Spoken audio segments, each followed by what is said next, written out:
What's up, everybody? We are First Seed Fantasy. I am our host, Kyle Krajewski, joined by lovely Zach Cole. Zach, week 11. It's we're flying through this, right? It's week 11. I'm not going crazy.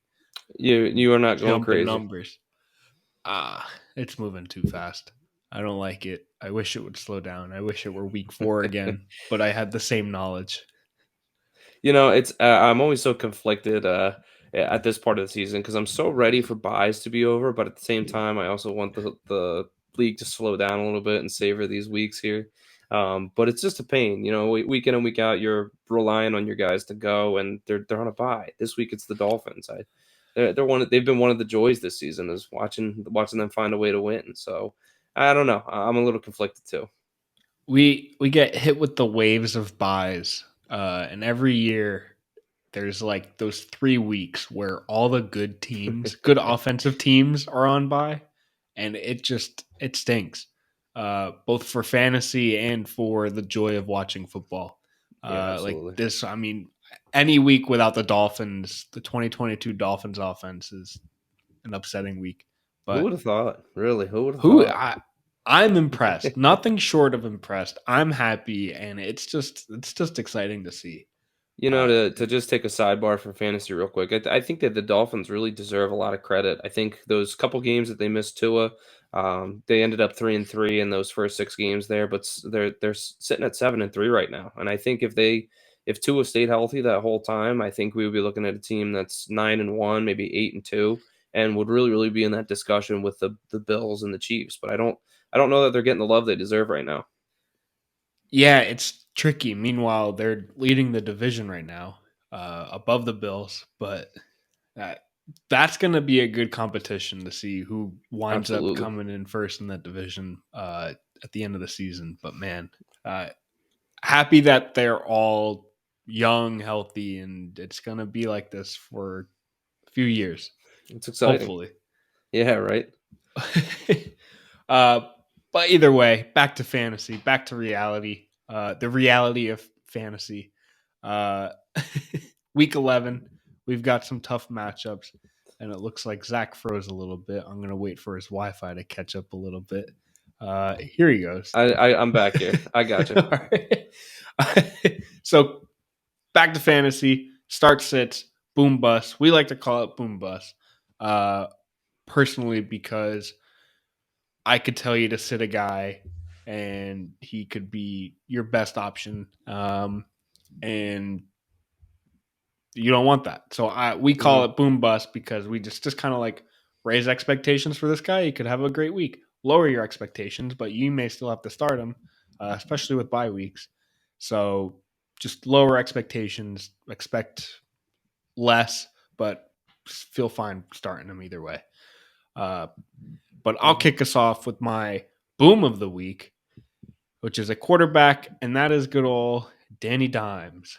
Uh, I think all that really needs to be said is that he faces Detroit, and Detroit has been really good for fantasy quarterbacks in that they, what is it? The stat here I have is that they've allowed 92 points to the quarterback position in the last 3 weeks.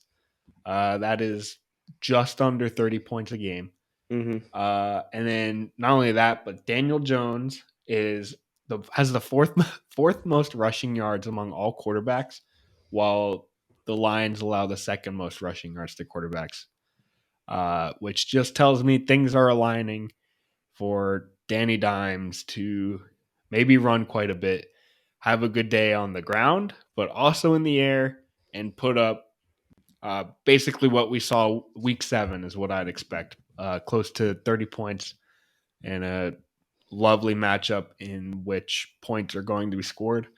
However, I can't tell you who's going to be receiving these catches. Probably Saquon, maybe Slayton. I really wish it was Wandale Robinson, but it's not going to be.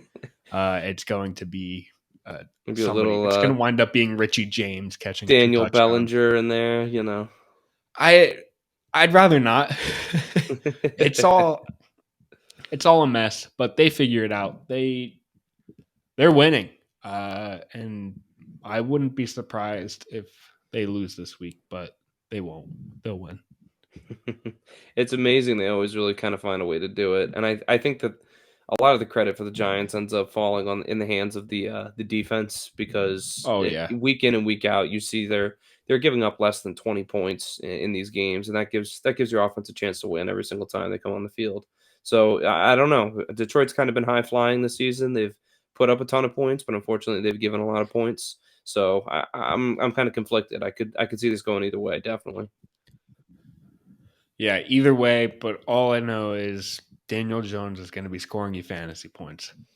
So if you need a streamer, if you've got Tua on by, Daniel Jones is your guy Can if agree with he's that. available. And it Yep. looks like his rostership jumped this week. So good luck. All right, Kyle. Well, let me hop in here. Let me throw you my boom. I'm going to actually, I'm going to keep you on your toes here. I'm going to pivot. I was going to go with Mr. Allen Robinson, the wide receiver for the Los Angeles Rams, which is just a brutally risky pick. And I'm sitting here, and it just didn't sit well with me. I don't know whether Robinson's going to become the guy with Cup out, or whether Skowronek, however you say it correctly, is going to become the guy. So I'm going to pivot, and I'm going to go with Dalton Schultz, the tight end for the Ooh. Dallas Cowboys. He is one of my loves in fantasy football. I bought him a few weeks ago after he had just come back from injury, and I was a little iffy on him, but he's really just a very consistent piece in that Cowboys offense, and I love him this week against the Minnesota Vikings.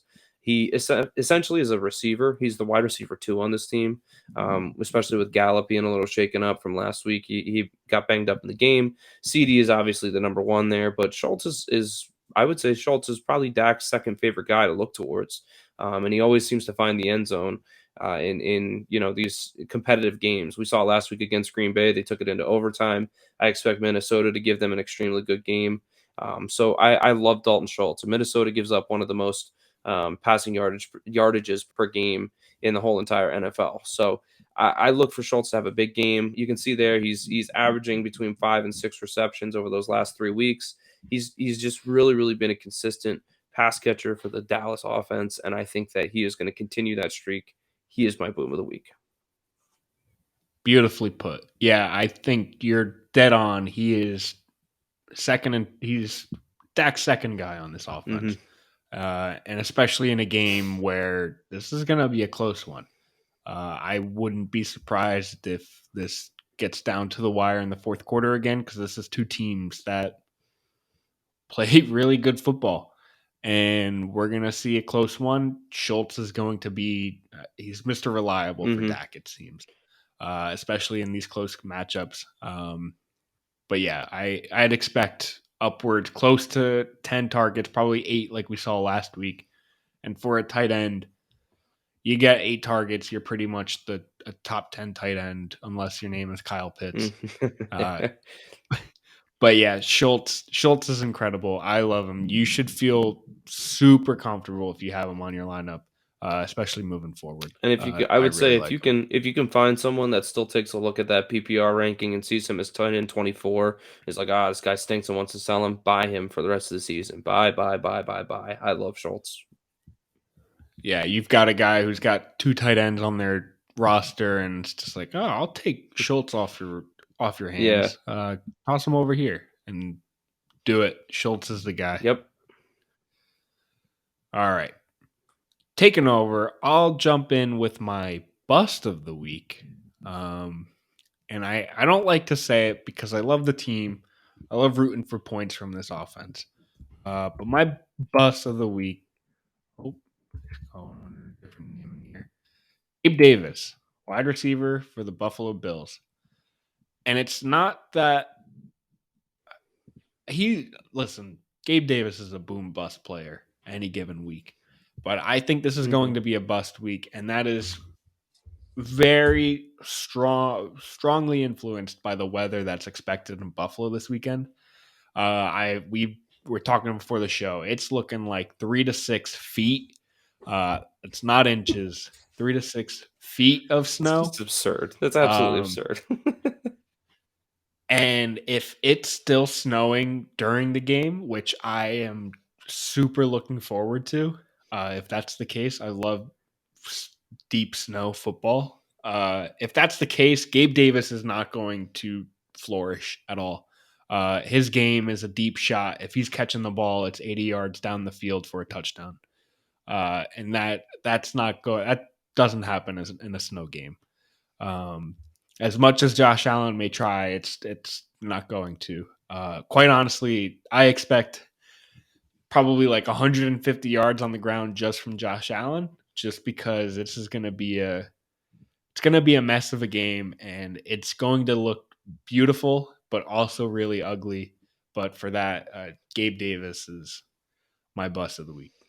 Yeah, I really don't have a ton of input on that, other than if you think back to some of the past snow games that we can remember in recent memory.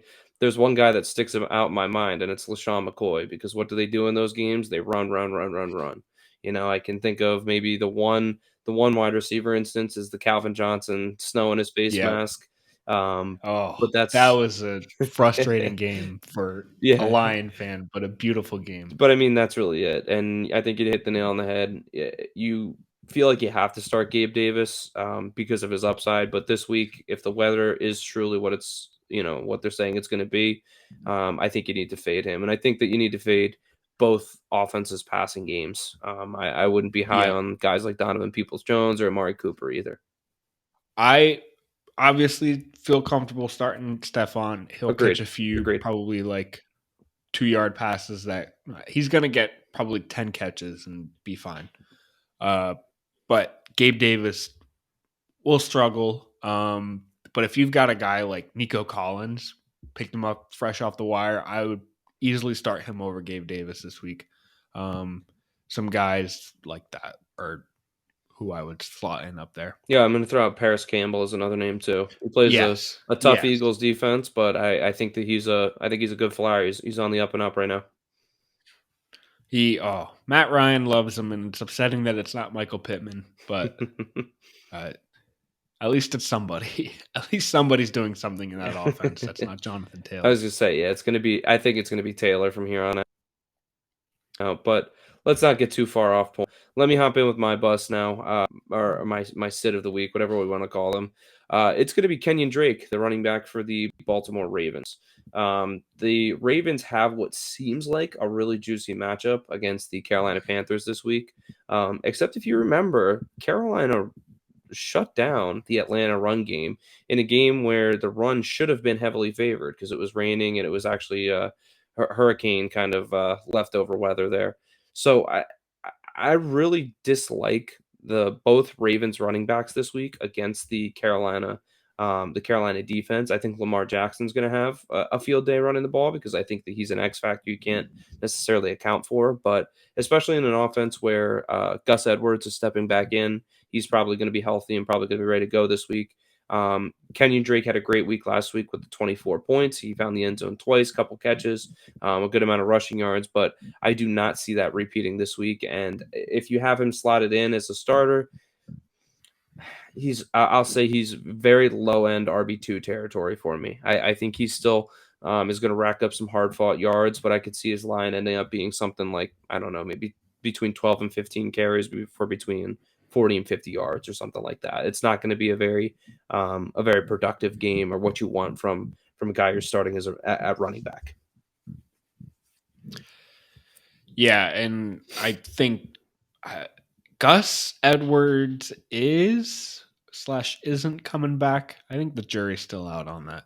I think it is too. I know he's been upgraded to questionable at least. At around this time last week he was out already, so that's hopefully some good news for Gus owners. But I'm not ready to bet the house on it yet.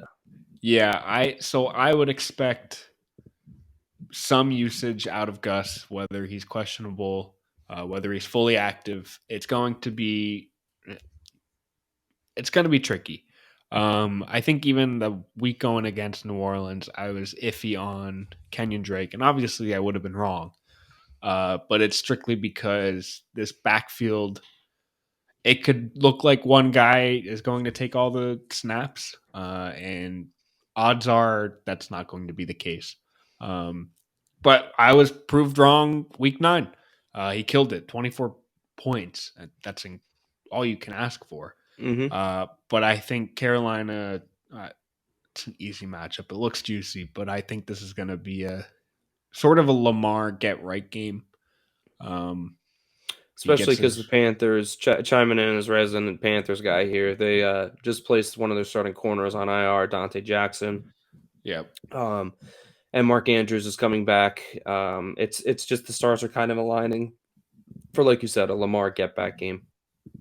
Yeah. So that's the vibe I'm getting from this matchup, at least on the Baltimore side. So Kenyon, I can see having a down week, but obviously if you're RB needy, maybe you Yep. had both Mostert and Jeff Wilson both on bye, you can just slot him in a flex. Yep. Um, Yep. it's not a bad start, but at the same time, lower expectations. Yeah. Agreed. I'm getting a very AJ Dillon flavor from Kenyon Drake this Oh, week. 10 that's carries, 65 yards, 6.5 points. Just you're not happy with it. I mean, statistic wise, it's an awesome game. You know, for the player, you love that game, but fantasy wise, you don't. that is a very that's a great comp for this week. AJ Dillon, man, Yep. what a ride! Yep. But wrapping up there, so we have our booms in Daniel Jones, Dalton Schultz, beautiful, and then our bus or our sits or just lower expectations on Gabe Davis, Snowstorm, and Kenyon Drake. Just looking like a Lamar week. So that'll do it for us. But before we head out, I gotta always mention good old. I think this is it. Yeah, good old underdog. Uh, why not? I've been hopping in. This is like my therapy between work meetings and just getting a few minutes on the phone. Hop in a quick underdog draft. You can draft teams weekly for that week, or you can draft them for primetime games. I just did one for a Thursday night game. Hop in, draft per game, per week, per everything. Maybe you're sitting here heading into week 11. Your team is 3-9 or 3-8. It's not looking pretty for you, so you can, or you'd be 3-7 now. It's only 10 weeks I've played. Uh, Things aren't looking pretty in your fantasy team. Hop into the underdog. Do some weekly fantasy. It's fun. It's exciting, and you can do drafts or you can do pick'ems. Pick over, unders, higher, lowers. I lost Zach. Uh, have fun with it. But you use our code first seed, you get 100% deposit match, and with that you put in $100, you get $100, and you just get double the fun. So hop in, try it out, hop into some drafts. It's a blast, especially if the regular redraft fantasy league is killing you. It's a good escape. So first seed, try it out. And then that'll do it for today, for tonight, for this video. I wish Zach were here to say a lovely, lovely good luck for you all. But since he's not, I will say it for him. Good luck in week 11. Hope you all win. Smooches, good luck, and win the week.